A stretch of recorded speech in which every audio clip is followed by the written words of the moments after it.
మీరు చెప్పండి. సార్ నా పేరు జనార్దన్. నేను వెలుగులో గత 45 సంవత్సరాలు, నాకు 40 సంవత్సరాలు కార్పెంటర్ వృత్తి చేస్తున్నాను. వీళ్ళ గురించి మాకు గత 40 సంవత్సరాల నుంచి తెలుసు. మేము పుట్టినప్పటి నుంచి, మేము చిన్నగా ఉన్నప్పటి నుంచి వీళ్ళ ఫాదర్ కానీ వీళ్ళ జయనాయన గారు కానీ పాలకోవ అమ్మేవాళ్ళు. వాళ్ళ దగ్గర మేము ప్రతిరోజు మేము మాకాడ ₹2 అంటే ₹2, ₹5 అంటే ₹5, ₹10 అంటే ₹10. ఇప్పుడు పెద్ద వయసు వచ్చింది కాబట్టి ఒక పావు కేజీ, అర్ధ కేజీ తీసుకునే వాళ్ళము. వాళ్ళైతే వాళ్ళకి అక్కడ చూడండి, వాళ్ళకు కనీసం వేసుకోవడానికి రేకుల షెడ్ కూడా లేని పరిస్థితి.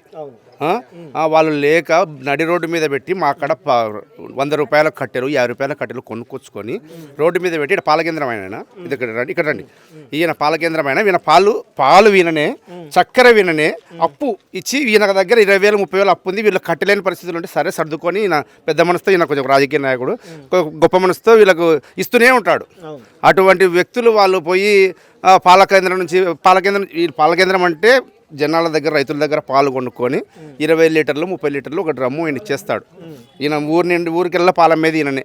అటువంటి వ్యక్తులు ఏదో తప్పు చేసినారు, ఏదో పిల్లలు కాకుండా చేసినారు, అట్లా ఉంటే అని నిరూపించాలా. ఊరికి అనవసరంగా ఇప్పుడు ఒక నింద వేయడం గొప్ప విషయం కాదు. ఆ మీద పడటాలంటే 10 నిమిషాలు పడిపోతుంది.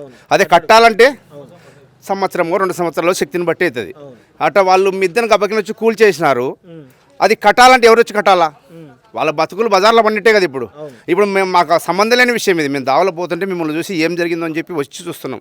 వాళ్ళ గురించి మాకు తెలుసు కాబట్టి మేము ముందుకు వచ్చి నిలబడి మాకు చెప్పాల్సిన అవసరం లేదు. కానీ ఎందుకు చెప్తున్నామంటే వాళ్ళకి ఏదో మీ మీడియా తరపున న్యాయం జరుగుతున్న సదుద్దేశంతో వచ్చి మేము కూడా వాళ్ళకు సపోర్ట్ ఇస్తున్నాం. వెలుగోళ్ళలో ఎవరిని అడిగినా ఇక్కడ వెలుగోడు 20,000 మంది ప్రజలు ఉన్నారు.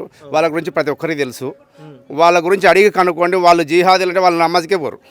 వాళ్ళ నమాజ్ కొని కూడా టైం లేదు. ఎందుకంటే దావలో గిన్నె పెట్టుకొని బస్ స్టాండ్లో పోయి లారీ ఎక్కడము, బస్సు ఉంటే బస్సు ఎక్కడము, ఎక్కిపోయి పాలకోవ అమ్ముకొచ్చుకొని సాయంత్రం ఇంటికి తెచ్చుకోవాలి డబ్బులు. అటువంటి వ్యక్తుల్ని ఈ విధంగా గబ్బులు లేపడం వలన, అంటే వాళ్ళను చెడు ప్రచారం చేయడం వలన నష్టం వాళ్ళకి చేసిన వాళ్ళకేం నష్టం రాదు, వీళ్ళకి వస్తుంది. ఇప్పుడు ఒక ఆడ మనిషి లంజం అనడం గొప్ప విషయం కాదు. అంటే మనం మీడియాలో చెప్పొచ్చు చెప్పకూడదు, కానీ నిరూపణ లేకుండా చెప్పడము తప్పు కదా. కాబట్టి వాళ్ళకు సరైన మీ మీడియా తరపున సరైన న్యాయం చేసి వాళ్ళకు ఏదో ఇప్పుడు తెచ్చి పెడితే కూడా అందరం తినిపోతాం. దాని గురించి సమస్య ఏం లేదు. మాకు ఇష్టమైనది కవ్వాది. వాళ్ళు మామూలుగా ఈ హోటల్లో ఆడబెట్టి కవ్వ తయారు చేస్తారు తెలియదు. వీళ్ళు పబ్లిక్లో పెట్టి తయారు చేస్తారు. వీళ్ళ కవ్వ చాలా రుచిగా కూడా ఉంటుంది. మళ్ళీ ఆ విషయంలో అయితే వీళ్ళ కవ్వ వీళ్ళ లెక్క తయారు చేసే వాళ్ళు కవ్వ లేరు. మాకు తెలిసి వెలుగోడికి తెలిసి. ఇంకా మీ హోటళ్ళల్లో అవి కలాగన అనుకుంటా, పాలకవ్వ అంట, కవ్వ పనులు అనుకుంటా, అవిల్ల మాకు తెలియదు. మాకు ఈ కవ్వ మాత్రమే తెలుసు. ఈ కవ్వ లెక్క వీళ్ళ కవ్వ లేదు. ఎందుకని మేము మామూలుగా అనుకుంటుంటాం మేము. అట్లా చూడండి, అక్కడ పొయ్యి పెట్టి ఆడనే మేము ఇట్లా పోతాం అట్ట పోతాం చూస్తూనే ఉంటాం.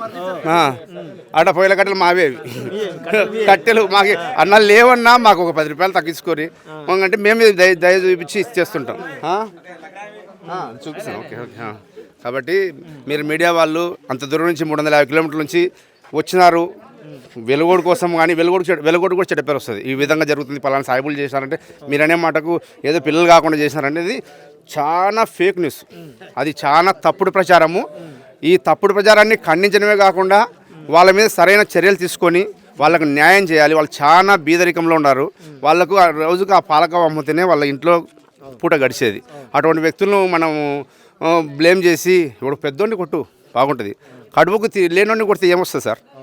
కాబట్టి వాళ్ళకి సరైన న్యాయం చేయాలని మీడియా తరపున అందరినీ నమస్కారం మనం చేసుకుంటున్నాం. నా పేరు కావేటి నాగపుల్లయ్య.